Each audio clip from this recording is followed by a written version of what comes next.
So yun mga katiktik, good day sa inyo. Ituturo ko pala sa inyo kung paano nga ba i-switch ang account sa email kapag meron kayong bagong cellphone. So ganito lang ang gagawin nyo. Pumunta ka sa account settings. Pindutin mo yun kanina. So yan. Punta ka lang dyan dito sa account at piliin mo yung switch account. Ayan, switch account. Pagka pindot mo dyan, tingnan mo ang sinabi, please enter the account ID. So kung anong binigay niya dyan, yan yung itatype mo dyan. So saan yan makikita? Ito din yun. Nakalagay dito. Pareho lang yan sila. So yan yung itatype mo. Yung 15783 kung ano yung nilalagay dyan. Sige, type. Type mo yan. Yan, pareho yung account na yan.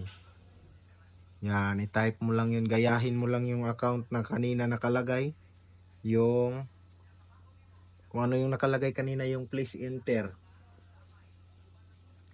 Kasi kapag low level ka pa, hindi ka pa makapag-switch diretso mga katiktik sa email. Kaya gagayahin mo yung mismong account ID and then okay. Yan, okay mo lang, tap okay. Ayan. And then pupunta ka ngayon kung saan yun ginawa mo yung account, saan yun nakakonect. So sa kanya nakakonect sa Facebook, pindutin mo yung Facebook. Yan. At continue. Yun, open. Yan, ganyan lang. Continue. So, ganyan lang mga katiktik. Napakadali. At waiting. Ayan. Okay. Okay. Ayan. So, magwi-welcome yan. Tingnan natin. Account successfully switch. Please exit the game and log in again. O, diba? Okay. Tapos titingnan natin mga katiktik.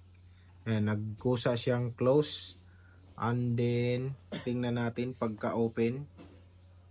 Ayan. Tingnan natin kung na-switch na ba. Kasi level 4 yun, makikita mo naman yun.